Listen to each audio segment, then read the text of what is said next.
ya hemos culminado con los contenidos correspondientes a estados tensionales y deformacionales en vigas sometidas a distintos tipos de solicitaciones. Hemos visto cómo se tensionan y deforman las estructuras de vigas o de barras debido a la solicitación axil. En ese caso teníamos como hipótesis que solo se generaban tensiones normales en las caras de las secciones transversales de la viga y esas tensiones normales eran constantes en lo largo de todo el área de la misma, de la sección transversal, dependiente directamente del esfuerzo axil e inversamente del área de la sección. Esas eran las tensiones normales, sigma XX. Luego vimos que si teníamos esa estructura de barras sometidas a flexión, se generaban tensiones normales adicionales. Si esa flexión era recta, es decir, solo tenían momento MZ o MI, dado que definíamos siempre nuestro sistema de referencia con el eje longitudinal X creciente desde el extremo izquierdo de la viga hacia la derecha, el eje Y en forma vertical, perpendicular al eje X, y Z saliente del plano de la pantalla. En esa situación, si teníamos tanto MZ como MI, las tensiones normales que se generaban eran, en cada sección transversal, linealmente dependientes del momento flector. Si era momento en Z, era menos MZ por I dividido el momento de segundo orden según Z. Si era MI, era más MI por Z dividido el momento de segundo orden según I. Estas diferencias en los signos respondían a nuestra convención de signos, que dice que las tensiones normales son positivas y son salientes de la cara del cubo elemental, del punto en el cual estoy haciendo el análisis, en el extremo más cercano a las caras más cercanas al observador. Con esta convención de signos, nuestras tensiones sigma XX, que eran las únicas que existían en esa condición de momento flector, se podían acumular con las de solicitación axil, dando lugar a flexión compuesta. Habíamos definido en ese caso que las tensiones normales eran nulas en una superficie que se denominaba superficie neutra. En esa superficie neutra no se generaban ni alargamientos ni acortamientos de las fibras que la componían, en tanto que por fuera de esa superficie neutra la variación era la que mencionaba recién, en forma lineal tanto con Z como con I. Cuando acumulábamos todos esos efectos, encontrábamos que esa superficie neutra, que en la intersección con la cara de la sección transversal se denominaba eje neutro, se transformaba en una línea recta, era una línea recta que era oblicua en función de el ángulo que formaban estos MZ y MI, la relación de inercias I sub I y sub Z, y no era centrada en el origen si existía una solicitación axil, sino que la presencia de la solicitación axil lo que hacía era que ese eje neutro fuera descentrado.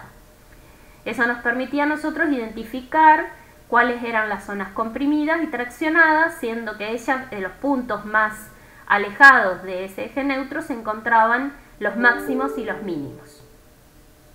Bien, en cuanto a las tensiones que se generaban adicionalmente, si esa flexión, si ese momento flector no era constante, veíamos que se nos generaban adicionalmente tensiones tangenciales, tanto en las fibras contenidas a los distintos planos paralelos al eje X, al plano XY o al plano XZ, de acuerdo al tipo de solicitación que tuviéramos.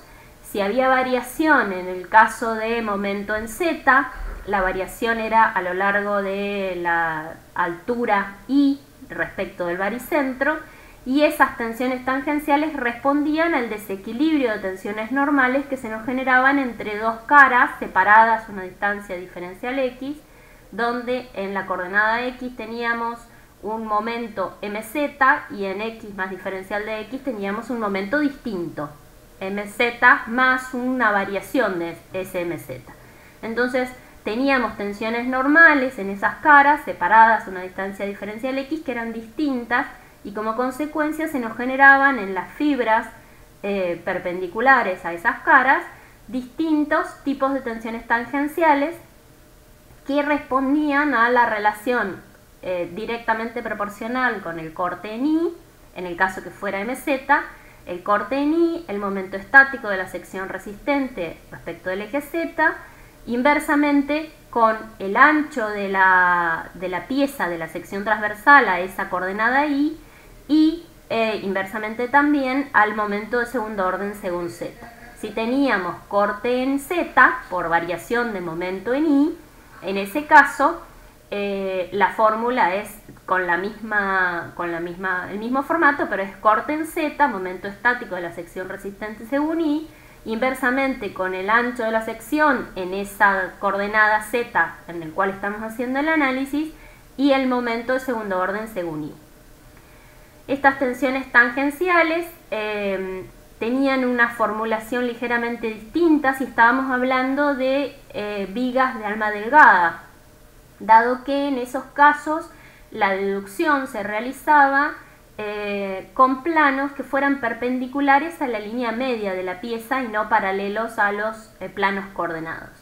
Entonces, dependiendo de la forma de esa viga de alma delgada, tendríamos distintas disposiciones de las tensiones tangenciales que fuimos viendo para la viga doble T, para la viga tipo C y para las vigas sin simetría, como las vigas de tipo I, por ejemplo, o la misma C, que no tiene simetría biaxial. En ese caso, si no podíamos verificar que el corte cayera en un punto que denominábamos centro de corte, en esa sección lo que íbamos a encontrar es que se iba a producir adicionalmente a las tensiones tangenciales producidas por la variación del momento flector, se nos iba a generar un momento torsor propio de la acción, de la forma que tiene la estructura de la pieza, y ese momento torsor propio, la última clase vieron que los momentos torsores generan tensiones tangenciales adicionales, ya sea porque existe un momento mx o porque existe un momento torsor propio en una viga de alma delgada. Esos momentos torsores, vieron en la última clase, solo generan tensiones tangenciales. También ahí hay varias teorías que hay que prestar atención particular, porque dependiendo de la forma de la sección, si es una sección de alma llena, circular, son válidas las hipótesis de Coulomb, que dicen que todas las secciones transversales permanecen planas, permanecen exactamente con la misma forma y lo único que hacen es girar respecto del eje X. Y por lo tanto esas tensiones tangenciales responden a una variación lineal, también directamente proporcional al momento mx aplicado, inversamente proporcional al momento de segundo orden respecto del polo o momento de inercia polar, y directamente la única variable que había era la distancia entre el centro de la pieza y el radio de la misma, la posición en la cual estuviera ubicado el punto que estamos haciendo el análisis de las tensiones tangenciales. Eso era válido para las estructuras que tienen sección circular llena o hueca, pero de alma gruesa. En tanto que si teníamos una estructura de alma delgada, ya la variación no era lineal con la distancia, sino que se asumía una hipótesis de que las tensiones tangenciales eran constantes en una determinada sección, en el espesor, si el espesor era constante, y la variación era en función del área encerrada por la línea media de la pieza y no por la distancia al radio, digamos. Por último, vieron en la clase del miércoles que si tenemos una estructura de sección rectangular, como una sección rectangular llena, o una sección de alma delgada que podíamos equiparar a una sección rectangular deformada, en ambos casos no eran válidas las hipótesis de Coulomb. No es posible garantizar que no se nos va a generar deformaciones en esa sección transversal, dado que efectivamente sucede el alabeo, y entonces utilizamos ahí una ley que es distinta, que es función de la esbeltez de esa sección, de la relación que hay entre el ancho y el alto de la sección transversal, y en función de esa teoría de Saint-Venant podemos identificar que las tensiones máximas se van a producir en la mitad del lado más largo de esa sección transversal, y van a depender directamente de unos coeficientes alfa y beta que responden a esa esbeltez de la pieza. También ahí podíamos identificar la deformación en torsión, que era directamente proporcional al momento aplicado, y habían definido dos entidades, una que era la deformación específica angular o ángulo de torsión específico, que es que tanto se deforma una unidad de medida de esa longitud del eje longitudinal de la pieza. También dependía en ese caso de el momento aplicado, y veíamos que si nosotros no teníamos ninguna variación en el momento torsor a lo largo de toda la longitud de la pieza, era simplemente multiplicar el ángulo de torsión específica por la longitud de la misma, para obtener qué tanto gira un extremo respecto del otro. Ahora, si teníamos alguna variación, como por ejemplo que el momento torsor o momento en X no es absolutamente constante de un extremo al otro de la pieza, o que cambia el otro parámetro que se utiliza para identificar la deformación, que es el módulo de corte de la misma, si alguno de esos parámetros varía a lo largo del eje de la pieza, porque por ejemplo cambia el material, o cambia el área de la sección, o cambia el momento aplicado, tenemos que tener mucho cuidado de analizar los ángulos de torsión siempre en condiciones idénticas. Esto es decir, si tengo un tramo que tiene un momento MX, M1 y unas determinadas condiciones de barra, y otro tramo con otro momento M2, no puedo asumir que de un extremo al otro de la pieza el ángulo de torsión va a ser ni el promedio de esos momentos, ni el más grande de esos momentos, sino que tengo que hacer el ángulo de torsión total de un extremo al otro, donde tengo condiciones idénticas, M1 por ejemplo, el tramo M1, luego el tramo M2, calculo el ángulo de torsión específica por la longitud de donde está aplicado el momento M2, y luego sí puedo sumar los ángulos de torsión. Una vez que están entendidos esos conceptos, que son como los más importantes, hemos culminado con el análisis de tensiones normales y tangenciales para todo tipo de solicitaciones. Hemos cubierto solicitación axil, momento flector en X, momento flector en Y, tanto si esos momentos son constantes como si son variables, y hemos cubierto momento MX o momento torsor. Las tensiones normales y tangenciales que se generan por todas esas solicitaciones, que son la totalidad de las solicitaciones que son presentes en una estructura de barra o de viga. Ahora bien, terminados los análisis de tensiones y deformaciones en ese tipo de estructuras, surge una nueva verificación por casos de falla que no responden a estados tensionales, que son los que vamos a encarar el día de hoy. Estas fallas por estados tensionales se comenzaron a ver cuando estructuras muy esbeltas, muy delgadas, sometidas a solicitación axil, fallaban para estados tensionales inferiores a los estados tensionales que predecía la teoría de elasticidad. No estaban fallando por ejemplo, por compresión. Si yo tengo una estructura solicitada, solicitación axil, sabíamos que las tensiones que se generaban eran constantes a lo largo de toda la cara de la sección transversal, y esas tensiones eran linealmente dependientes, o sea, eran iguales a la solicitación axil dividido el área. Ahora, para esa condición, estados tensionales muy bajos, no era necesaria una carga tan elevada, para barras muy esbeltas solicitadas a compresión, se veía que se producía la falla de la pieza. Y se producía la falla en distintos niveles, en distintas cargas, dependiendo de cómo estaba vinculada esa barra al terreno o a otras estructuras. Entonces se comenzó a hacer un análisis de por qué se podía estar produciendo esta inestabilización súbita de estas estructuras, que no se producía para tracción, que no se producía para flexión, se producía exclusivamente para solicitación axial en compresión en barras esbeltas. Entonces, con esa idea de en qué momento se nos estaban generando estas fallas, comenzamos a analizar el tema de hoy, que es inestabilidad del equilibrio. Para eso vamos o pandeo. Para eso vamos a comenzar recordando qué es lo que pasaba con una estructura de barra cuando estaba sometida a flexión pura, ¿sí? La primera clase del segundo cuatrimestre. Sí. Perdón que interrumpa. Sí. Esto, lo de pandeo, vendría a ser algo, digamos, similar o análogo a lo de los criterios, ¿no? Que nosotros veíamos. Vos sabés que no, porque van a ver ahora que no va a depender de la tensión aplicada la falla.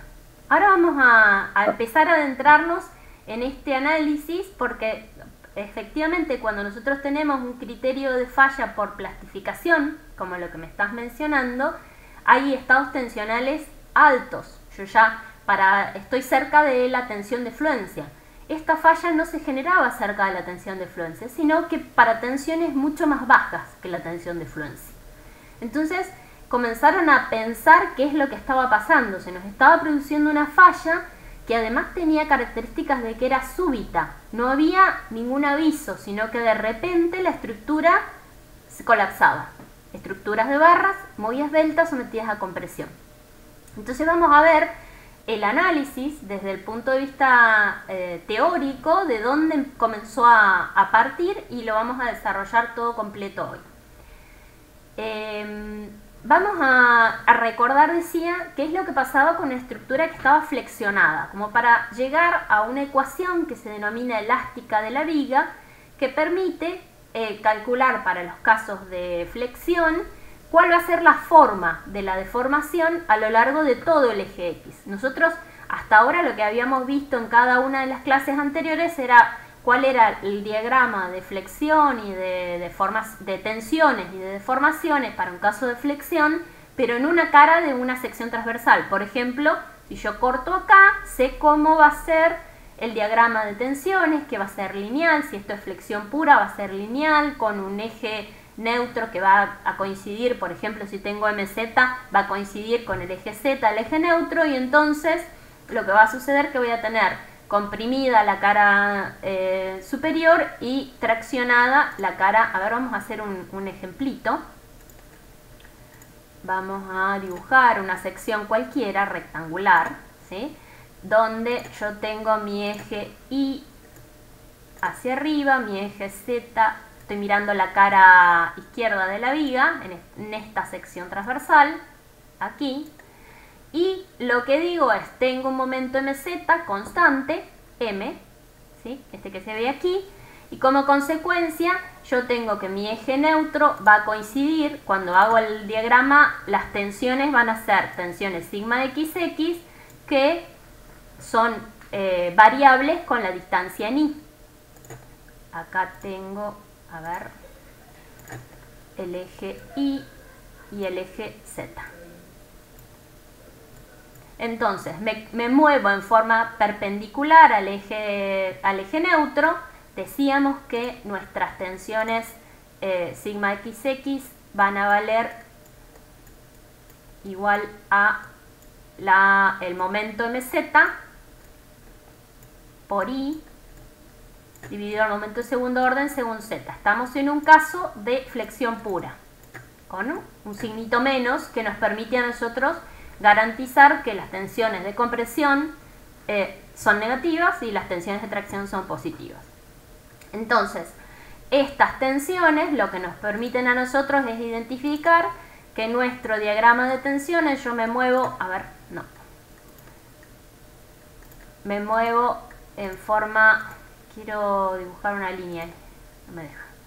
Me muevo en forma perpendicular al eje neutro hasta los puntos extremos más alejados, a este y a este. Cualquiera de estos puntos de esta línea tienen el mismo valor de tensiones normales, que van a responder a más h sobre 2 y menos h sobre 2, y ahí voy a tener como diagrama de tensiones que en el extremo más h sobre 2 voy a tener tensiones positivas, de compresión máximas, y de tracción máximas en el extremo menos h sobre 2, con una variación lineal de ese diagrama de tensiones. Las máximas y las mínimas van a responder a un valor sigma xx igual a menos mz por h sobre 2 y menos h sobre 2. Esas serían las mínimas. En las máximas van con el signo positivo, dividido el momento de segundo orden según z de la sección rectangular. En esta condición de tensiones, todos esos puntos yo conozco el valor de las tensiones normales en una determinada sección transversal a una determinada coordenada x. Lo que me permite analizar estas tensiones es las deformaciones que se van a producir asociadas a estas tensiones normales, que no eran otra cosa más que las deformaciones también tenían una variación lineal a lo largo del eje Y, que responden a la ecuación de que las tensiones dividido el módulo de elasticidad longitudinal son las deformaciones normales, que son las que se encuentran producidas por este momento flector, dado que nosotros estamos considerando que las secciones planas permanecen planas.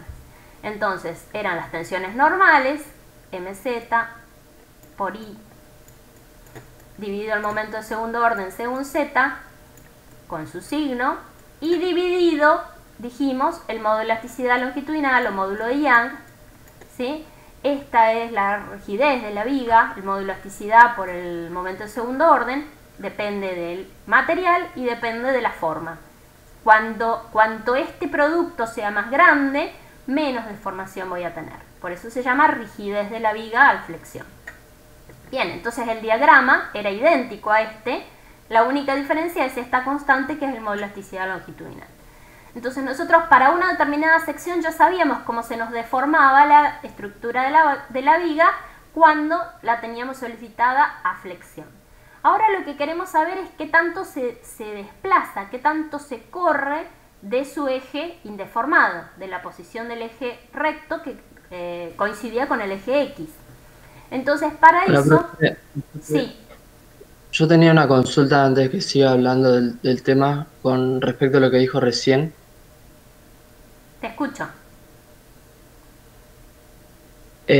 La consulta es, ¿el momento de inercia superficial IZ es es de la superficie perpendicular al eje neutro luego del proceso de deformación o antes del proceso de deformación? El momento de segundo orden según z es de la estructura de la sección transversal, es de la forma de la sección transversal. Cuando estamos analizando flexión, se analiza antes de la deformación. No le aplicamos después de la deformación para hacer el cálculo de las deformaciones de cada uno de los puntos de la cara de la sección transversal. El momento de segundo orden según z es de la forma de la sección, de este rectángulo, si estamos hablando de una cara de una sección rectangular, ¿sí? ¿Por qué? Porque yo, después de la deformación, mi hipótesis, si recordás la clase de flexión, es que las secciones planas permanecen planas, es decir, esta sección es la misma antes y después de la deformación. Lo único que sucede es que gira, ¿sí? En este sentido, si yo tengo aplicado un momento mz, gira como si fuera un acordeón. Las caras del acordeón no cambian de forma, no cambia el momento segundo orden de la sección, ¿sí? La forma es la misma y por lo tanto el momento de segundo orden es el mismo. Lo único que hace es girar respecto de su posición indeformada y por lo tanto va girando cada uno de estos planos como si fuera un acordeón, precisamente, de manera tal de generar una deformada a lo largo de todo el eje longitudinal de la viga. ¿Ok? Claro, sí, la pregunta es porque leí por ahí que en realidad la sección transversal, si bien permanece plana y solo gira, como dice usted, también la deforma por efecto Poisson, justamente porque suponete, si se tiene una curvatura como esa, la parte superior va a estar en compresión y la parte inferior va a estar en tracción. Por lo tanto, los puntos de la superficie en la parte superior van a aumentar su superficie, dicho así nomás, y los puntos en la parte inferior van a disminuir su superficie. Va a haber una deformación por efecto Poisson. No, si estamos en pequeñas deformaciones y pequeños giros, no.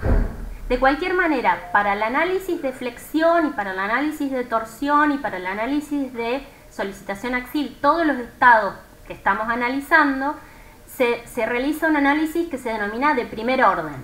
Es decir, se calculan las deformaciones analizando la estructura resistente, que es esta, previo a la deformación. Eso se llama análisis de primer orden. Ahora, si me dejas continuar con el resto de la clase, vamos a ver lo que es un análisis de segundo orden y por eso vamos a analizar la estabilidad de la estructura cuando nosotros analizamos las deformaciones que existen al mismo tiempo que estamos aplicando la carga.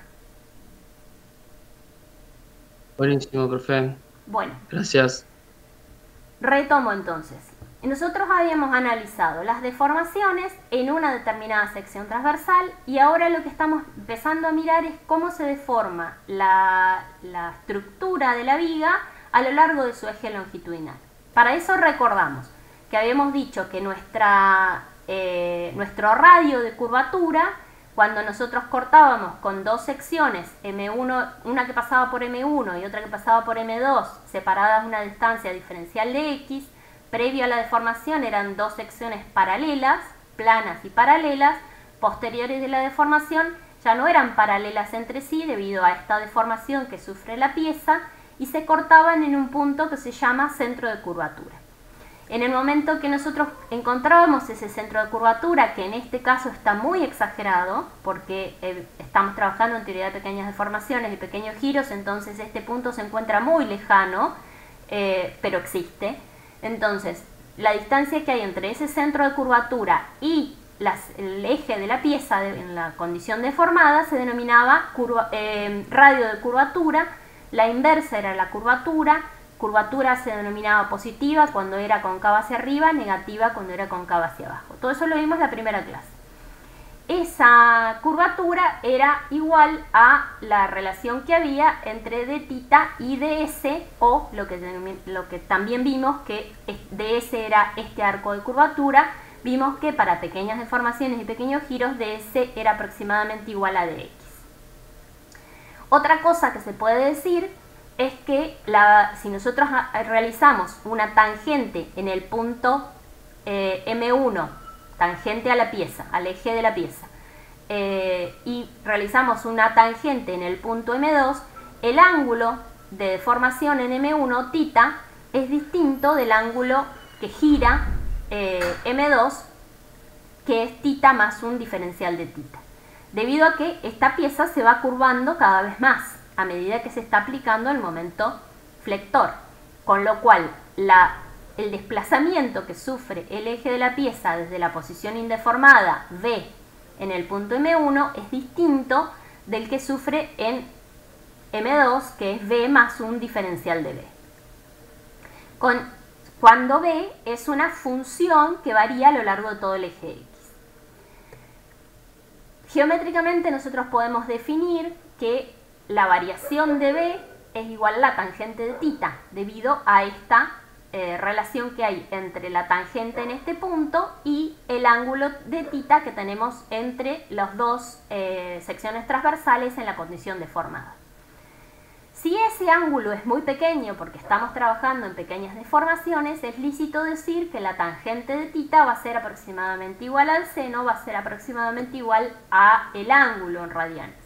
Y por lo tanto es posible decir que esa variación de V a lo largo del eje X es igual a θ. Con estas dos relaciones, esta que tenemos aquí considerando que ds es aproximadamente igual a dx y considerando que la tangente de θ es aproximadamente igual a θ, uniendo estas dos relaciones y recordando que la curvatura era igual al momento flector aplicado, mz o mi, mz en el ejemplo que yo di, mz dividido el momento de segundo orden y el momento de inercia, y el modo de elasticidad longitudinal, y que esta curvatura es igual a dθ, con esta ecuación aquí encontramos lo que se denomina la ecuación de la elástica de la viga, que nos permite a nosotros conocer cuál va a ser la variación de la posición del eje longitudinal de la viga a medida que nos vamos desplazando a lo largo del eje X en función del momento. Y esta ecuación de la elástica de la viga es una ecuación que es resoluble, nosotros podemos encontrar su valor de acuerdo a las condiciones de vínculo o aplicándole las condiciones de vínculo que tienen una viga cualquiera.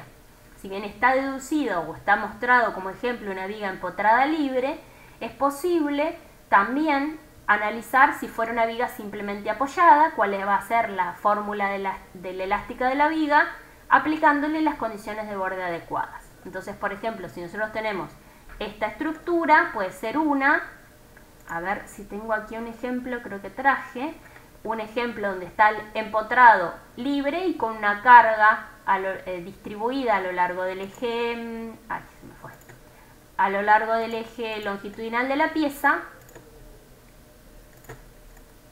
Entonces, si esa es la condición de la ecuación diferencial que hay que resolver, lo que tenemos que hacer es aplicarle las condiciones de borde para poder resolver esa ecuación diferencial. Lo único que tenemos que hacer es observar cuáles son las condiciones de borde. Por ejemplo, en este extremo, esta es la condición de borde, de vínculo que tenemos conocida.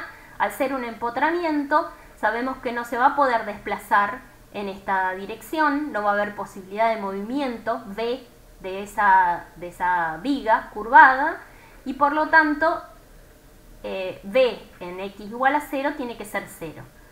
Y al ser un empotramiento tampoco va a permitir que gire la estructura de la viga, porque precisamente el empotramiento le restringe el giro en ese punto. Entonces tengo dos condiciones de borde, yo puedo encontrar la solución de la ecuación diferencial y aplicando las condiciones de borde en 0 y en 0 de desplazamiento y de ángulo de deformación, es decir, la derivada del desplazamiento es igual al giro en ese punto. Aplicando las dos condiciones de borde puedo resolver completamente cuál va a ser la ecuación de gobierno de la elástica en este caso. Va a depender del momento aplicado, en este caso el momento en Z, como depende de una carga distribuida homogénea, va a ser lineal a lo largo del eje X, cuadrático, perdón, a lo largo del eje X, no lineal. Si tuviéramos el caso anterior, el momento MZ, a ver, en el anterior, aquí el momento MZ, a ver si lo puedo mover, no tenía ningún caso definido acá, perdón, pensé que era un momento constante. Pero bueno, si tuviera un momento constante en vez de un momento que varía a lo largo del eje X, el momento sería un valor constante y por lo tanto cuando resuelvo la ecuación del diferencial encontraría que esto es una constante y podría encontrar fácilmente la ecuación que responde a esta variación. En este otro ejemplo tenemos una viga que está simplemente apoyada, tiene un apoyo simple en este extremo y un apoyo doble en este extremo. En este caso las condiciones de borde son que el desplazamiento en este punto es igual a 0 y el desplazamiento en este otro también. Entonces también resolviendo para esta condición de carga podemos encontrar cuál es la función de la elástica de la viga. Bien, vamos a pasar entonces ahora a una nueva presentación, porque eso era un recordatorio de cómo era la forma que tenían las ecuaciones o la ecuación de la elástica en el caso de una flexión. Ustedes dirán, pero la profe recién dijo que estábamos trabajando con una condición de una barra o una viga sometida a una carga axil. Bueno, todo eso era para traerlo a la memoria, simplemente para que ahora cuando comenzamos a hablar de qué es lo que les pasa a las barras que son esbeltas, sometidas a compresión, solicitación axil de compresión, vamos a ver que lo que sucedía con esas estructuras, cuando nosotros las empezamos a analizar, dijimos, no rompían por tensión, sino que rompían por una carga inferior a la carga que podía llegar a producir plastificación o que podía llegar a producir una tensión similar a una tensión admisible, si estamos hablando de una tensión de fluencia y de un factor de seguridad. Muy por debajo de esa carga se producía. Entonces, lo primero que empezaron a analizar, ahora me gustaría, si todos tienen a mano una regla, y si no lo hacen después, cuando termina la clase, agarren la regla, por favor. Me avisan cuando estén.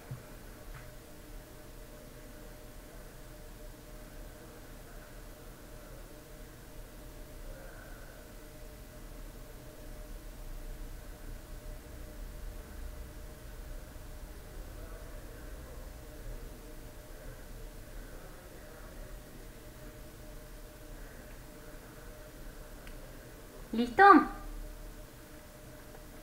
Sí, sí, sí. Bien. Bueno, entonces ahora ustedes tienen una regla de escuela, una regla de plástico. Esto se puede hacer también con una estructura metálica, por ejemplo, pero tiene que ser muy esbelta y muy pequeña para que ustedes la puedan deformar con la fuerza que hacen con la mano. Pero bueno, vamos a utilizarla para hacer un experimento aquí entre nosotros. Luego yo les voy a subir un video de un profesor mexicano que tiene un aparato para hacer este experimento, que está bien gráfico, como para que lo vean después cómo funciona este fenómeno de inestabilización. Ahora quiero que agarren con su mano izquierda un extremo de la regla y lo apoyen sobre la mesa, de manera tal de generarle una especie de empotramiento a la regla para que no se les mueva.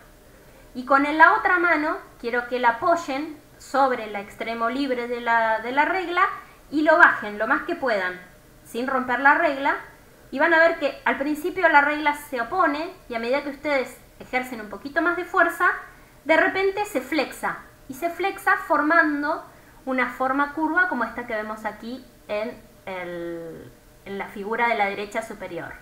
¿Todos pudieron ver cómo se deforma la regla? Sí, profe. Bien, y se deforma siguiendo una forma de flexión. Ahora, yo vengo diciendo desde hace un montón de clases que por solicitación axil la estructura se va a deformar acortando su longitud por solicitación axil. Entonces no es ese el fenómeno que está mandando la deformación de esta estructura, de la regla, que es una regla que está cuasi empotrada, porque la teníamos agarradita del extremo inferior, empotrada y libre en el otro extremo. Y le estamos aplicando una carga axil, porque lo que estamos haciendo al bajar la mano es comprimirla. Le estamos aplicando una carga axil que podríamos haberla puesto mediante un dedo que baja o mediante apoyar la palma y bajar la regla. Y en todos los casos, sigan haciendo el ejemplo porque es muy gráfico y ayuda a entender, en todos los casos lo que le sucede a la barra es esto. Cuanto yo más rígida ponga mi mano acá, al principio de esta parte de acá no se va a flexar. Si yo la suelto un poquito como para que permitirle algún juego aquí, en este extremo, como si fuera una V, le armo con mi dedito para que un poco se pueda mover, vemos que efectivamente la regla hace este fenómeno de deformación. Y para cargas que estamos aplicando que son muy bajas, porque estamos simplemente apoyando nuestra mano. Entonces, ese era el fenómeno que se estaba produciendo, que habían identificado y que no respondía a un estado tensional. Entonces, los primeros ensayos de investigación o de tratar de justificar por qué se estaba produciendo esta deformación, que si ustedes la miran, tiene una forma, esto es una viga simplemente apoyada, tiene una forma de flexión, como si yo la hubiera agarrado de un extremo. Ahora agarren cada uno de los extremos de la regla y aplíquenle un momento cuya normal, o sea, agárrenla con los dedos sin el pulgar, cada uno de los extremos, apunten el pulgar hacia ustedes y giren su muñeca hacia adentro, cada una de ellas, de manera tal de generarle un momento mz a la viga. ¿Sí? ¿Ven que la forma que adopta es exactamente la misma que la que se le generaba cuando yo comprimía? Y son cargas que son absolutamente distintas. Entonces, lo primero que empezaron a pensar cuando empezaron a hacer las primeras investigaciones era que suponían que esta estructura era compuesta, que era una estructura de una viga simplemente apoyada. Recuerdan, se le denomina viga simplemente apoyada a la que tiene un apoyo doble y un apoyo simple, ¿sí? Una estructura isostática, la más simple de todas.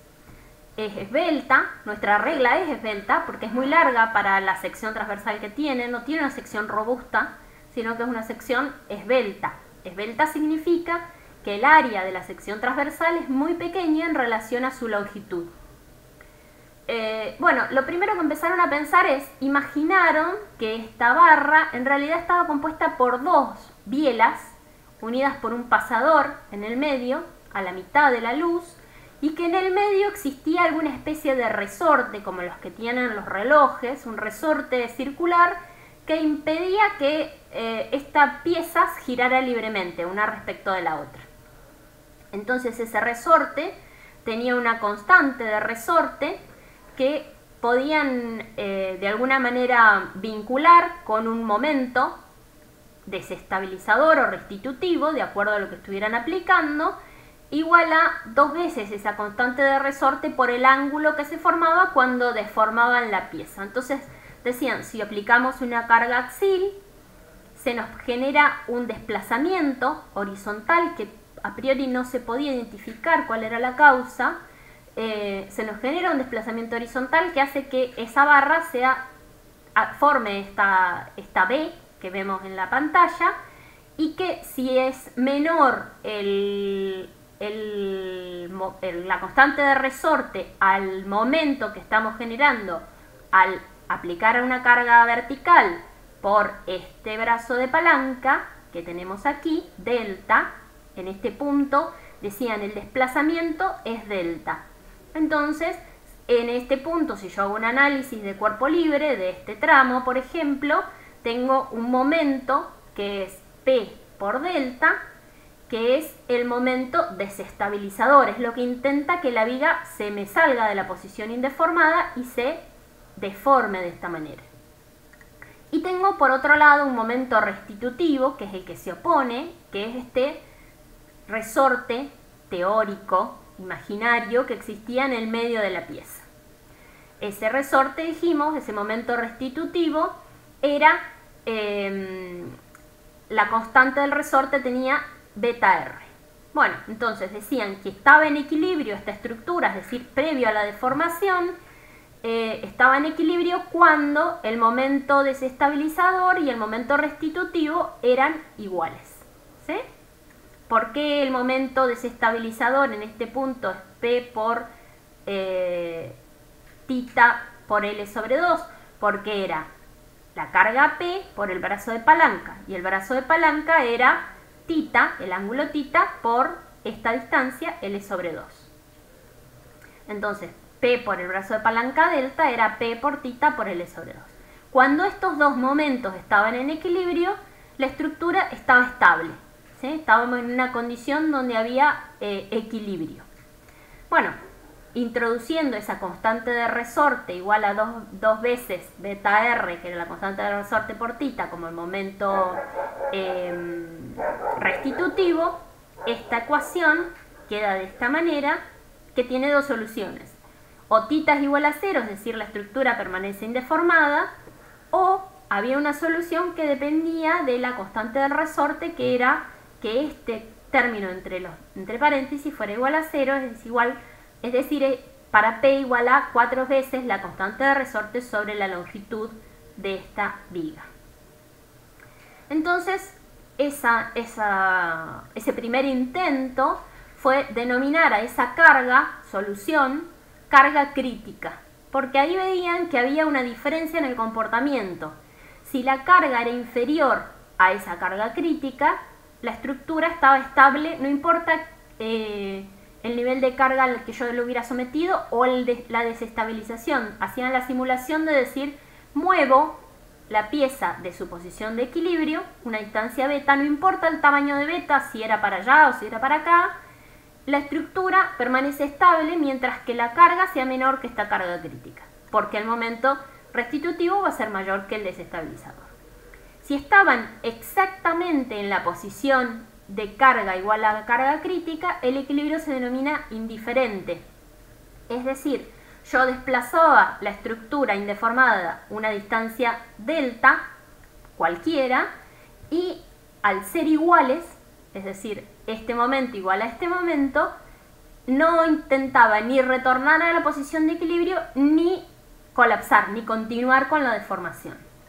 Y cuando la carga fuera mayor a la carga crítica, estaban en estado de equilibrio inestable, es decir, para el más pequeño desplazamiento de la posición indeformada, la estructura continuaba girando porque el momento desestabilizador era más grande que el momento restitutivo. Bien, entonces armaron un primer cuadro que permitía identificar para una determinada carga cuál era la carga crítica. Estábamos en un nivel y decían, si yo estoy en una carga inferior a esa carga crítica, estoy estable, si estoy por arriba, voy a estar inestable, si voy a colapsar, y para esa carga crítica voy a tener un equilibrio neutro. Esto es algo parecido a lo que nosotros veíamos en física cuando identificábamos una superficie cóncava o convexa o una superficie plana con una pelotita. Si yo desplazo la pelotita de la posición indeformada en una posición de equilibrio estable, va a retornar lentamente a la posición original de equilibrio. Si estoy en equilibrio inestable y la desplazo al más mínimo desplazamiento hacia un lado o hacia el otro, la pelotita se me va a ir y no va a retornar nunca. En tanto que si estoy en equilibrio indiferente o equilibrio neutro, estoy desplazando la pelotita hacia un lado o hacia el otro y la pelotita se va a quedar donde yo la dejé, no va a continuar su recorrido. Ahora bien, esa primera aproximación, si bien daba un buen pantallazo y había identificado que había un umbral, un borde ahí que dependía de una constante de resorte, no resultaba muy fácil de sostener porque las vigas son vigas continuas y veían que esa constante de resorte no era algo único, dependía de cómo yo hubiera vinculado la pieza, daba distintos valores para la misma viga, distintas esbelteces. Hicieron muchos experimentos y vieron que esto no terminaba de cerrar, como que le faltaba una vuelta de rosca, ¿sí? Entonces, si bien es un primer approach que da una idea de la física del problema, no era suficiente. Entonces, Euler empezó a trabajar con la ecuación de la elástica de la viga, la que acabamos de ver, que decía que la rigidez a la flexión, es decir, el modo de elasticidad longitudinal por el momento de segundo orden según z, por la derivada segunda de b respecto de x dos veces, era igual al momento en z. Lo que acabamos de ver que se deducía de la ecuación de flexión, que nos permitía identificar cuál iba a ser el desplazamiento de una estructura sometida a una flexión pura. Él propuso lo siguiente, dijo, bueno, yo estoy con una estructura que es continua, no tengo ningún resorte imaginario en ningún lado. Tengo una estructura continua que yo veo que cuando está sometida a una carga axial se deforma siguiendo una ecuación similar a la de una viga de flexión. El mismo razonamiento lo mismo que ustedes acaban de ver cuando hicieron el experimento de la regla sometida a compresión. Él veía lo mismo. Entonces dijo, bueno, si esa ecuación representa lo que efectivamente está sucediendo, yo voy a decir que va a ser la forma que va a adoptar esa desplazamiento del eje longitudinal de la pieza cuando está sometido a una carga P axial. Dijo, yo lo veo esto, entonces voy a utilizar esa ecuación de la elástica de la viga para analizar cómo va a ser el desplazamiento, la deformación de una estructura esbelta sometida a una carga axial. Bien, entonces era válida esta ecuación y lo que hizo fue hacer un análisis similar al que habíamos visto para los primeros intentos, donde decían existe un momento restitutivo y un momento desestabilizador, pero en este caso lo que él postulaba era que el momento desestabilizador era ese momento mz que no existe, no hay un momento externo aplicado, pero como él tenía lo que producía ese momento en z, que era esa deformación, ese momento en z tiene que ser igual a el momento que se me genera en una determinada coordenada x. Por ejemplo, si yo ubico mi eje longitudinal con el 0 en el punto A creciente hacia arriba y hacia la izquierda z saliente del plano de la pantalla, en una determinada coordenada x, cuando yo corto, voy a tener la carga aplicada con un brazo de palanca que va a ser correspondiente a este valor de b en esa coordenada x. Bueno, y el postulo entonces que nuevamente cuando el momento mz fuera igual a este momento p por b, iba a existir equilibrio. Por lo tanto, mz va a ser igual a p por b, con su signo, evidentemente. Entonces, al incluir que ese mz es igual a menos p por b en esta ecuación de la elástica de la viga, él encontraba esta ecuación diferencial que tiene la derivada segunda de b respecto de x y a la variable b. Entonces había que encontrar la solución de esta ecuación. Para eso planteó un cambio de variables para poder escribirla en forma más sucinta, donde esta relación P dividido E por I, E módulo elasticidad longitudinal y momento segundo orden según Z, es igual a una variable K cuadrado.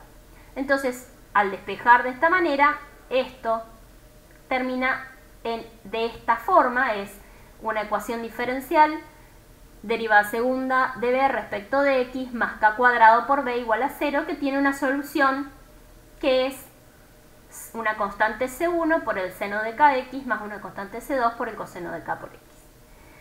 Entonces, él para esta viga conocía nuevamente las condiciones de borde, podía resolver esta deformada b a lo largo de todo el eje longitudinal x, diciendo que, por ejemplo, en el punto A el desplazamiento iba a ser igual a 0 y en el punto B también, porque tenía una viga simplemente apoyada. Diciendo que en el punto A el desplazamiento es igual a 0, esta ecuación queda, a ver, vamos a escribir, si B es igual a 0, la ecuación me queda de la siguiente manera: b en 0 es igual a 0. Entonces, para 0 tengo C1 por el seno de 0, que es 1. No estoy pudiendo escribir hoy. No anda mi mouse. Bueno, C1 por el seno de 0, que es 1. Entonces, no, perdón, el seno de 0 es 0.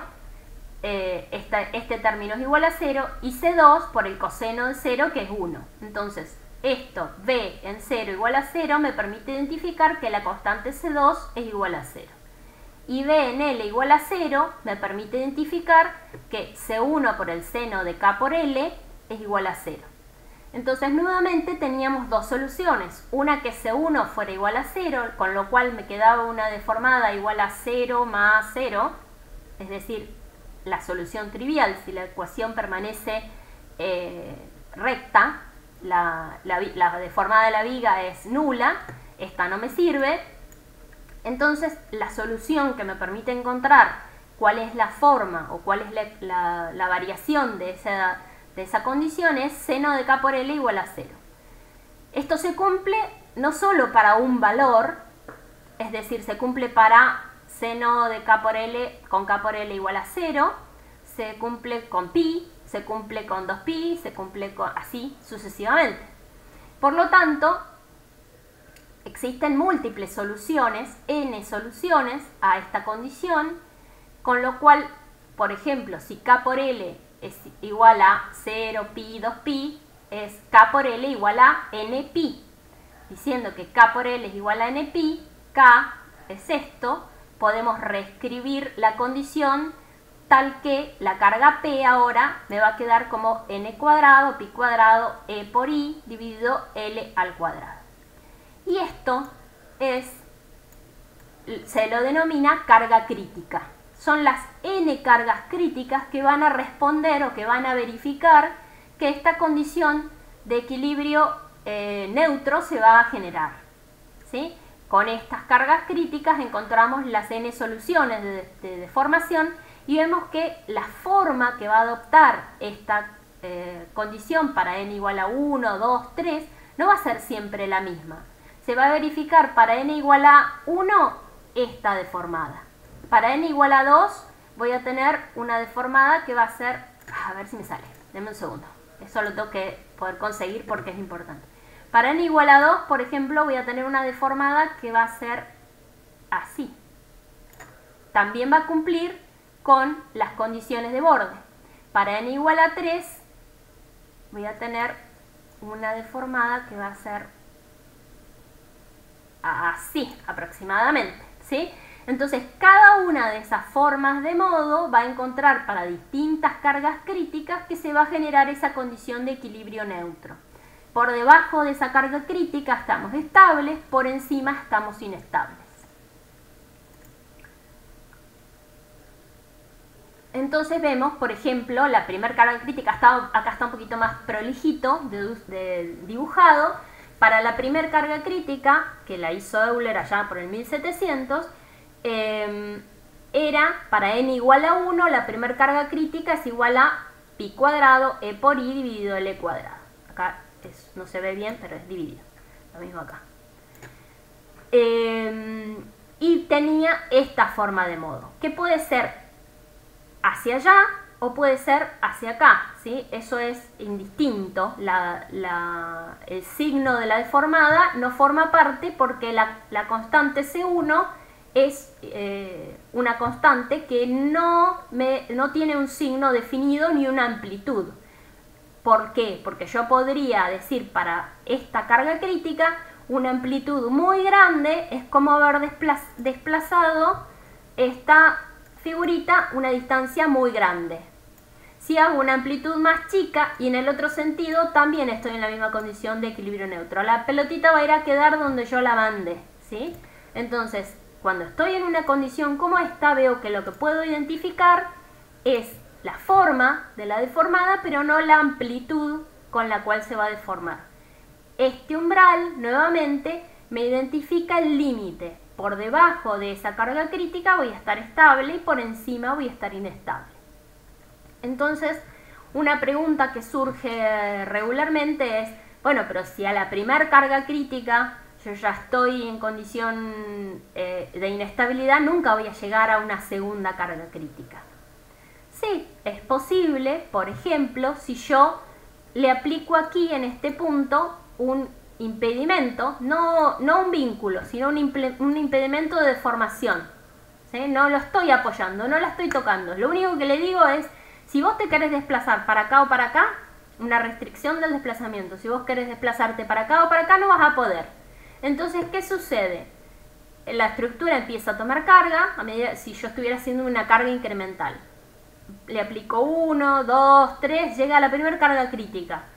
Como no se puede desplazar, sigue tomando carga hasta llegar a la segunda carga crítica, que es 4 veces la primera en esta condición, y ahí me burla mi restricción de desplazamiento y nuevamente encuentra la condición del segundo modo de falla de carga crítica para una viga simplemente apoyada. Bien, entonces, si bien existen n cargas críticas, las más probables que sucedan son las primeras formas de modo son las que regularmente uno encuentra. La forma que van a tener va a ser una forma que va a responder a la forma sinusoidal con una constante que puede ser así o puede ser así, ¿sí? Es lo mismo, tanto en el primer modo, en el segundo, en el tercero, etc. El signo del desplazamiento y la amplitud no son relevantes en esta condición, pero sí sabemos que para esta carga crítica estamos en un equilibrio neutro. En tanto que si superamos esa carga crítica, vamos a estar en una condición inestable. Y efectivamente, los casos reales que estaba analizando Euler en laboratorio, encontraba que si él llegaba a esta carga crítica y desplazaba la viga, un desplazamiento delta cualquiera, encontraba, o C1 cualquiera, encontraba que la estructura se mantenía en esa posición. A medida que pasaba esa carga crítica, se inestabilizaba y perdía absolutamente el equilibrio y la estructura colapsaba súbitamente. Esto es muy crítico, muy importante cuando analizamos estructuras esbeltas sometidas a cargas axiles, porque ustedes recuerden que yo en algún momento creo haber dicho, cuando estamos sometiendo una pieza a flexión, lo que encontramos es que la estructura comienza a deformarse.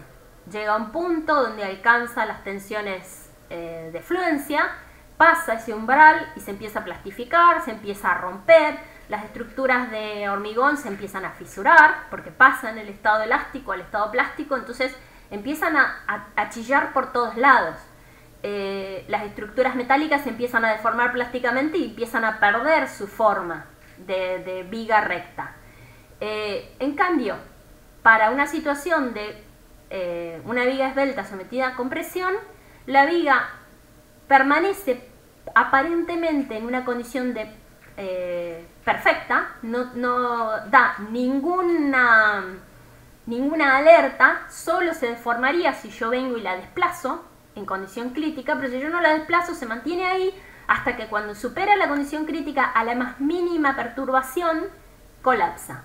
Entonces es un modo de fallo que es crítico, es muy importante y se necesita tener precaución para poder resolverlo y anticiparlo, generando factores de seguridad que nos alergen de esta condición de carga crítica cuando estamos en una condición de inestabilidad o de solicitación axial en una carga esbelta muy cercana a esta carga crítica. Bien, ustedes saben que cuando estamos en una condición de carga crítica, lo que tenemos que hacer es, además de calcular el análisis de qué tan cerca estamos de la carga, las tensiones asociadas, al ser una solicitación axial, van a ser la carga crítica dividido el área de la sección transversal. Entonces, las tensiones normales van a ser las mismas que teníamos asociadas a una carga de solicitación axial, P crítica dividido el área. Cuando yo coloco el valor de la carga crítica, de la primer carga crítica, por ejemplo, tengo esta ecuación, y si yo la trabajo ligeramente diciendo que el radio de giro, que lo habíamos dicho en alguna transparencia con la letra I, ¿sí? Radio de giro, o R, es lo mismo, dividido el momento de segundo orden según Z dividido el área, ese es el radio de giro, la raíz cuadrada del momento de segundo orden según Z dividido el área. En realidad no es según Z, dependiendo del plano en el que yo estoy trabajando. Si estoy trabajando en el plano Z, es momento de segundo orden según Z. Si estoy trabajando en el plano I, va a ser momento de segundo orden según I, ¿sí? Entonces es momento de segundo orden dividido el área, eso es el radio de giro, raíz cuadrada. Si yo genero una variable S auxiliar que es L sobre el radio de giro, esa variable S es esbeltez. Puedo terminar escribiendo una ecuación que es una ecuación, una parábola, una hipérbola, 1 sobre S al cuadrado, o un valor constante dividido S al cuadrado. Pi cuadrado por el módulo de elasticidad dividido S al cuadrado es la variación que va a tener la tensión crítica. Fíjense que la tensión crítica no depende de la carga, depende del material y depende de la esbeltez. La esbeltez es forma, longitud dividido momento de radio de giro, es decir, es todo forma geométrico. Por lo tanto, esta tensión que yo tengo aquí, que es esta la ecuación, esta es la variación. Cuanto más esbelta, cuanto mayor valor de L sobre radio de giro yo tenga, menor va a ser la carga crítica, al punto de encontrarnos con valores, por ejemplo, 5 veces por debajo de la tensión de fluencia. Ahora bien, esta ecuación o esta variación de la tensión crítica se da para vigas esbeltas. Llega un punto, por ejemplo, este que tengo aquí dibujado para un determinado acero, ¿sí? Esto es para un determinado material, encuentro que para un valor cercano a 89, 84, tengo una tensión crítica de 250 megapascales, 260. Si yo sigo bajando la esbeltez, hago la viga más robusta, la tensión de pandeo crítica es mayor que la tensión de fluencia. Entonces, ¿qué hace el material? Dice, no puedo fallar por pandeo, voy a fallar por tensión de fluencia, ¿sí? Entonces, lo que en realidad sucede con este tipo de variación es que esta es la curva de límite de tensión admisible o tensión máxima que soporta la pieza. Desde 0 hasta un determinado umbral donde la tensión de fluencia es igual a la tensión crítica de pandeo, rompe por tensión de formación. A partir de ese momento va a fallar, no va a romper en los términos clásicos de tensión de formación, sino que va a romper por pandeo siguiendo la curva de Euler. Este tramo para esbelteces inferiores que me dan tensiones superiores a la tensión de fluencia no es válido, si bien teóricamente debería suceder, para vigas cortas o estructuras que tienen esbelteces reducidas, manda la tensión normal de rotura del material. En tanto que para esbelteces mayores se produce la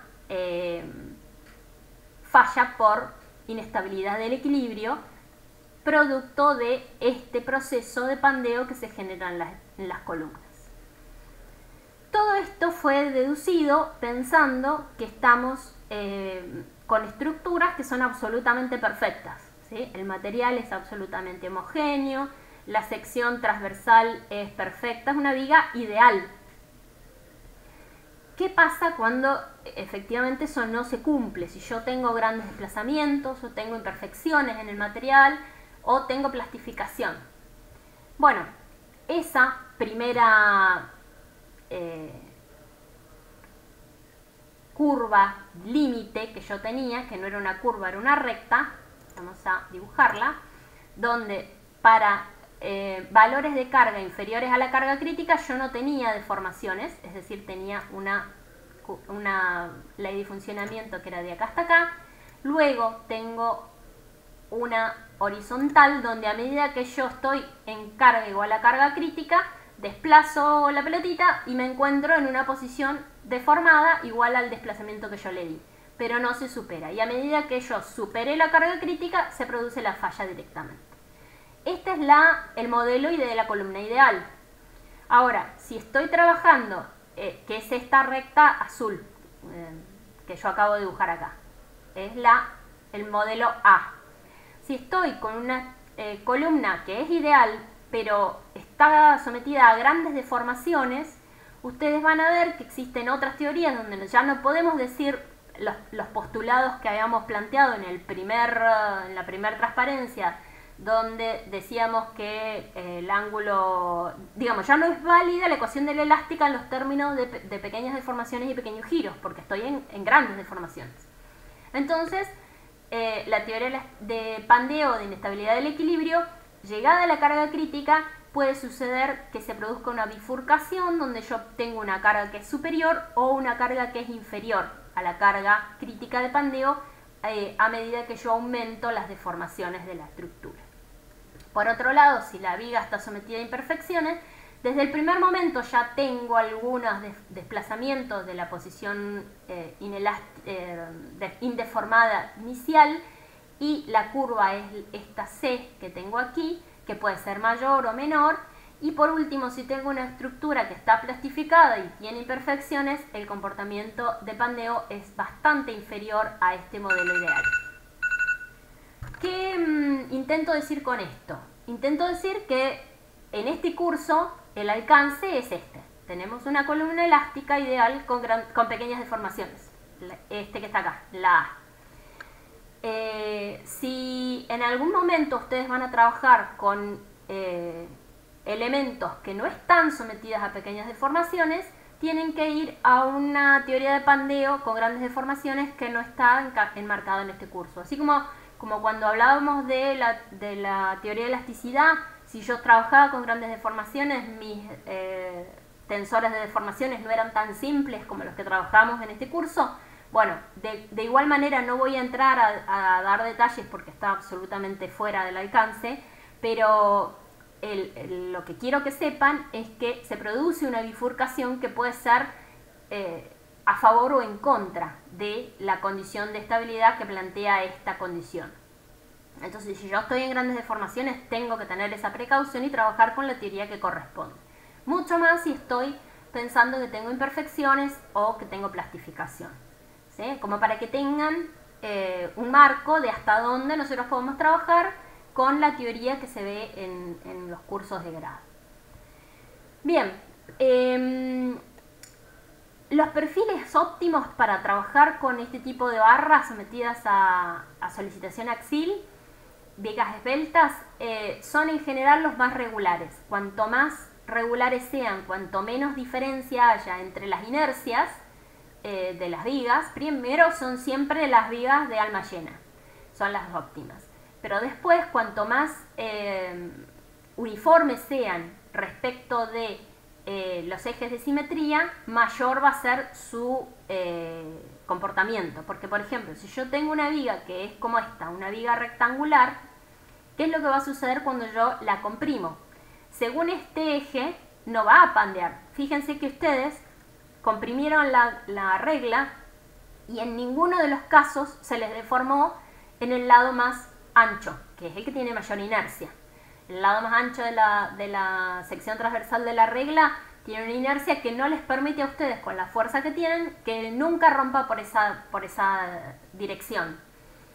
Y hagan luego el experimento intentando hacer lo mismo, agarrando la regla, por ejemplo, con un par de libros bien pesados en la punta de abajo, e impidiendo el desplazamiento en la dirección de menor inercia, en esta dirección. Impídanle que se desplace a la mitad de la pieza en esa dirección. Van a ver que les cuesta mucho, tiene que llegar a la segunda carga crítica para poder deformarse.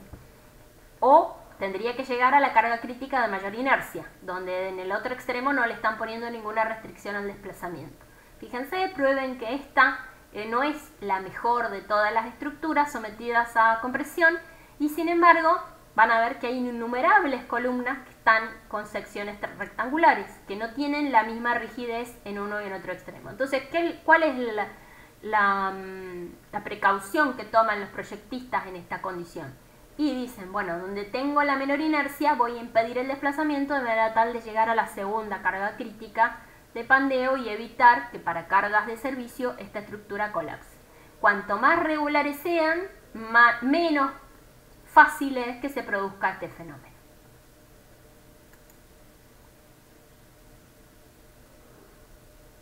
Cuando tengo otros casos de carga, la forma de análisis es exactamente la misma. ¿Qué es lo que encuentro, por ejemplo, para el caso que nosotros habíamos intentado hacer al principio de la clase? Empotrar la regla en el extremo y darle una carga descendente, de compresión, en el extremo libre.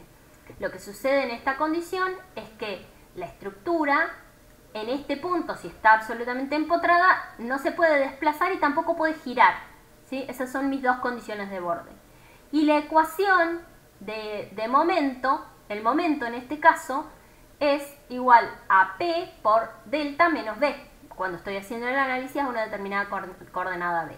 Entonces, voy a encontrar la solución homogénea, la solución particular, y la solución general le voy a aplicar las condiciones de borde y voy a encontrar que también encuentro una carga crítica que tiene n soluciones, ¿sí?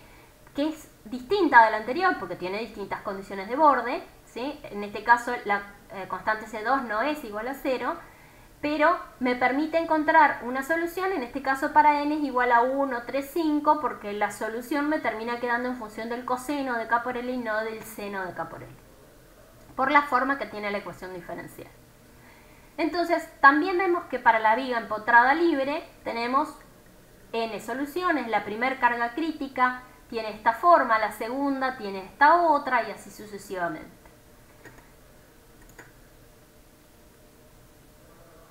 Entonces, lo primero que empezaron a ver es, yo podría hacer el análisis de cada condición de borde para cada estructura y empezar a resolver esta ecuación, que no es nada demasiado complejo, pero que es laborioso, lleva un tiempo.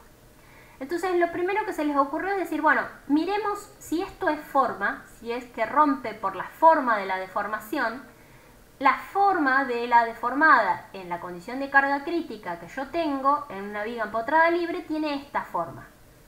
Y si miramos la estructura simplemente apoyada, la forma que tenía, voy a limpiar acá, la forma que tenía era esta, ¿sí? Una curva completa, de punta a punta. En tanto que en la carga empotrada libre es aproximadamente la mitad. Si la miro, si la extrapolo y la extiendo de punta a punta, la curva de la deformada de la viga ideal de Euler es aproximadamente el doble es del doble de esta viga empotrada libre.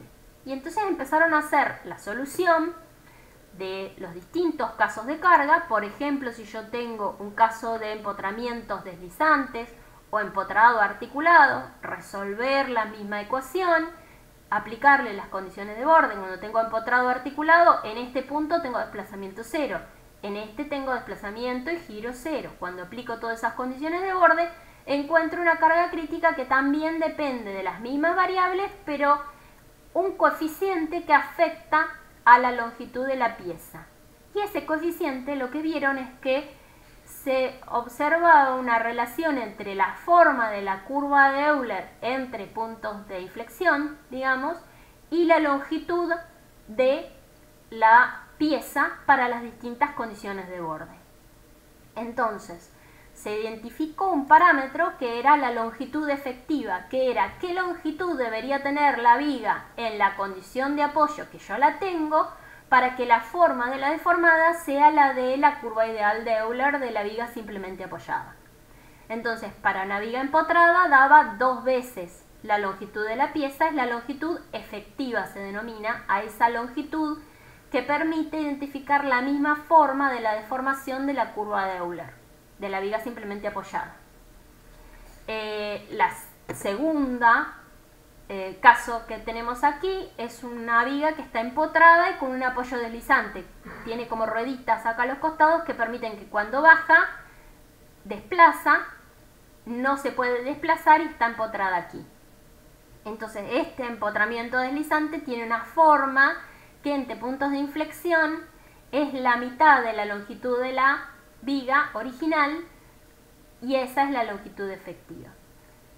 Para el caso empotrado articulado, la longitud efectiva es aproximadamente 0,7 la longitud de la pieza. Entonces, para no estar resolviendo para los distintos casos de carga cuál era la primer carga crítica, estamos hablando en todos los casos, cuál era la primer carga crítica de pandeo, se utiliza este concepto que es el de longitud efectiva. Todas responden a la misma ecuación, pi cuadrado dividido e por i dividido le al cuadrado. Esa carga crítica es la única ecuación que vamos a utilizar y lo que vamos a utilizar es que esa le para los distintos casos de vinculación tiene un valor diferente. Le vale 2 veces L para una carga empotrada libre, vale la mitad de L para una carga empotrada y para una carga empotrada articulada, para una viga empotrada articulada es 0,7 veces la longitud de la pieza. Entonces tenemos con una única ecuación las primeras cargas críticas de todos los tipos de apoyo más usuales. Bien, hasta acá vamos. ¿Hay alguna duda? Porque ahora voy a entrar con columnas que tienen cargas excéntricas y es un poquito más complejo. Profe, ese sería el análisis que nosotros usaríamos, digamos, en la práctica. Sí, lo que vamos a decir ¿nos basaríamos en esas estructuras? Claro, ustedes van a utilizar estas columnas, vamos a asumir que son ideales, que son perfectas, que son elásticas, que tienen la viga prismática, y vamos a encontrar cuál es el valor de carga crítica, tal que todos van a responder a esta ecuación con el parámetro L igual a LE. A ver, la voy a escribir. La ecuación de carga crítica que van a utilizar para los distintos casos de carga va a ser pi cuadrado, la primer carga crítica, la segunda, la tercera, ya vamos a, si queremos pasar a las otras cargas críticas, tenemos que ir a el análisis de la ecuación diferencial. Pero si queremos encontrar cuál es la primera carga crítica, va a ser pi cuadrado E por I dividido la longitud efectiva al cuadrado. Esa es la ecuación que vale para todos los tipos de apoyo. Entonces, yo voy a tener una viga articulada o simplemente apoyada, entonces la longitud efectiva, vengo y me fijo acá, es la longitud de la viga, L. Entonces acá pongo L. Si tengo una viga que está empotrada, LE vale 0,5 de L. Entonces acá pongo 0,5 de L. Y encuentro esta ecuación después. O sea, cuando le coloco que LE es igual a 0,5 de L, encuentro esta ecuación de carga crítica. ¿Se entiende?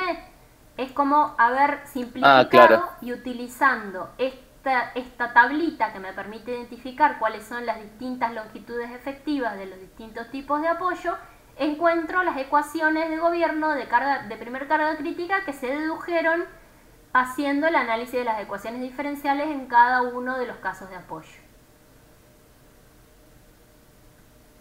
Bien. Ahí entendí. Gracias. Bien. Luego, en la práctica van a ver que nunca trabajamos en este límite porque es peligroso estar en carga crítica. En carga crítica quiere decir, yo estoy en esa carga y no voy a tener deformaciones que colapsen la pieza. Si yo la desplazo, se me va a desplazar. Si la desplazo simplemente apoyada para allá, se me va a desplazar y se me va a quedar ahí. La viga empotrada libre la desplazo, se me va a quedar ahí. Esta otra la desplazo, se me va a quedar acá. Lo mismo esta. Pero en cuanto yo supere esa carga crítica por muy poquito, la viga va a colapsar. La columna va a colapsar. Entonces, ¿qué es lo que se hace efectivamente? Se calcula este límite y nunca se trabaja con cargas de servicio igual a la carga crítica, sino que se le aplica un factor de seguridad, de manera tal de asegurarme que estoy con una carga P que es menor que la carga crítica. ¿Cómo? Calculándole un factor de seguridad. Entonces esa carga P de servicio va a ser la carga crítica dividido un factor de seguridad, de manera tal de asegurarme de no estar en ese nivel de riesgo. Yo quiero estar por debajo. Entonces esta carga P va a ser la carga crítica dividida un factor de seguridad. Esto porque por ahí a veces me dicen, ¿cómo se aplica el factor de seguridad para pandeo? Bueno, disminuyendo la carga de manera tal de no encontrarme en ese umbral. Ustedes tienen que mirar siempre el dibujito, a ver si lo encuentro. El dibujito ¿sí? Si estoy acá, estoy en carga crítica. Quiero estar por acá abajo. ¿Sí? Este es el factor de seguridad. ¿Por qué? Porque es posible que mi columna tenga imperfecciones o que tenga algún nivel de plastificación en algún lugar o algún problema que pueda tener, o que la carga que estaba estimada de proyecto de repente viene una mosca y se para arriba y me la supera. ¿Se entiende? Entonces, esa carga de proyecto, la carga a la que va a estar sometida la pieza, tiene que ser inferior a la carga crítica. Bueno, ¿y qué pasa cuando tenemos una condición donde, como cuando vimos la carga el caso del momento de la flexión compuesta, donde yo les hablaba de la columna que es distinta geométricamente en el subsuelo y en el piso 9, y que por lo tanto la carga axil iba cayendo por fuera del eje de la pieza en cada una de las columnas que iba atravesando, y por eso me generaba un momento oblicuo compuesto, o momento compuesto, donde tenía una solicitación axil excéntrica que, si yo la trasladaba al eje longitudinal de la pieza me generaba un momento flector. ¿Recuerdan eso? Bueno, es posible que esa carga ideal, en la columna ideal, no sea tan ideal, que tenga una pequeña excentricidad. No estamos hablando de una excentricidad muy importante, sino de algunos centímetros, de un centímetro de excentricidad. ¿Qué sucede cuando yo tengo una excentricidad en esa carga axial muy pequeña? Acá le dibujé unos bracitos, pero no es necesario que los tengas, ¿sí? Con que caiga fuera del eje longitudinal de la pieza, ya existe. Esto es como una exageración para que ustedes vean cuál es la forma que tiene el momento. Lo que sucede en este caso es que tengo un momento flector desde el momento cero. Ese momento flector, que es igual a P por E, ¿sí?, que está generándome una deformación de acuerdo a la posición de la excentricidad. Yo ya voy a tener un signo de momento flector. Si estoy hacia la izquierda, voy a tener un momento flector que va a ser positivo en esta viga. Entonces voy a tener esta deformación, esta flexión adicionalmente al esfuerzo axial. Bueno, si yo tengo una situación donde tengo una carga axial excéntrica en una viga o en una barra como esta, una columna delgada, yo hablo de vigas, barras, tienen nombres distintos de acuerdo a la posición. Ustedes saben que las columnas se llaman cuando están colocadas verticalmente. Acá en general están todos los dibujos colocados verticalmente porque, bueno, así venían en el libro. Pero esto es válido absolutamente si yo tengo la viga. Ustedes giren la cabeza en sentido contrario y van a ver la columna que ahora se transforma en una viga horizontal donde está sometida a una carga axial. Bueno, entonces es tan válido si yo cambio el sistema de referencia y la puedo llamar columna o la puedo llamar viga, a los efectos del análisis que estamos haciendo es lo mismo. Cuando uno va a trabajar a la obra, una viga es algo que tiene una disposición horizontal, una barra que tiene una posición horizontal o inclinada. En cambio, una columna siempre va a ser vertical. Entonces, el pandeo o el análisis de inestabilidad del equilibrio de segundo orden se desarrolló para columnas, que eran las estructuras resistentes que fallaban.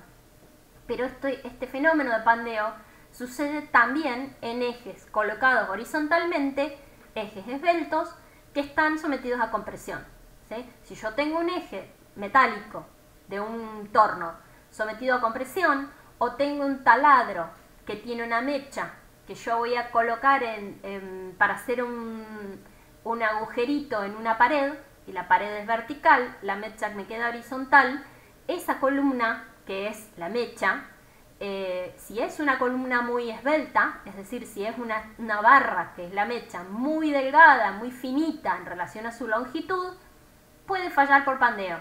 Y va a fallar por pandeo antes que por compresión si está muy cerca de la carga crítica. No importa tanto en este caso para el análisis de la estabilidad del equilibrio si la columna es vertical, si la viga es horizontal o inclinada. Lo que importa es que sea una barra esbelta sometida a solicitación axial. Van a ver que en los libros se habla siempre de columnas porque fue desarrollada la temática para columnas. Pero es tan válido todo lo que acabamos de decir para cualquier tipo de barra, no importa la disposición que tenga, siempre que la carga sea axial y la barra sea esbelta.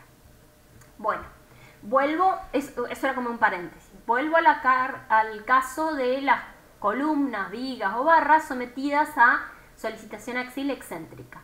Cuando tengo ese caso, lo que observo es que tengo un momento flector desde el momento cero, que es el correspondiente a desplazar esa solicitación axial al eje de la pieza, igual a P por E. Entonces, si yo tengo una excentricidad, por ejemplo, hacia los Y positivos, cuando coloco mi sistema de referencia en el extremo inferior, X creciente de abajo hacia arriba, longitudinalmente hasta el extremo L, y de derecha a izquierda creciente, Z saliente del plano de la pantalla, lo que observo es que tengo un momento generado por esta excentricidad del ejemplo que estoy presentando, que es esta carga P, un momento positivo, un momento M que me genera esta deflexión desde el primer momento. Entonces la estructura ya está deflectada por efecto de la flexión al momento de aplicar la solicitación axial.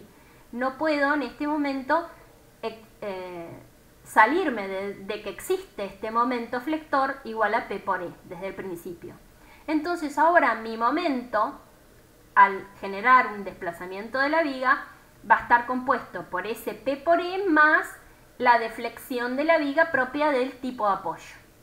En este caso tengo una viga simplemente apoyada, entonces es P por B, el momento desestabilizante, y cuando entro con este momento en la ecuación diferencial, la solución tiene la forma de la ecuación de la viga simplemente apoyada más esa excentricidad.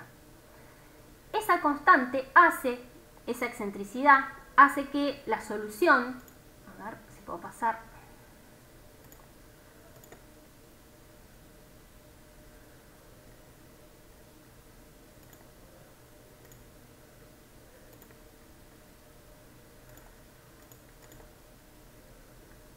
no me respondía la diapositiva. Decía, esa solución que teníamos que implicaba que era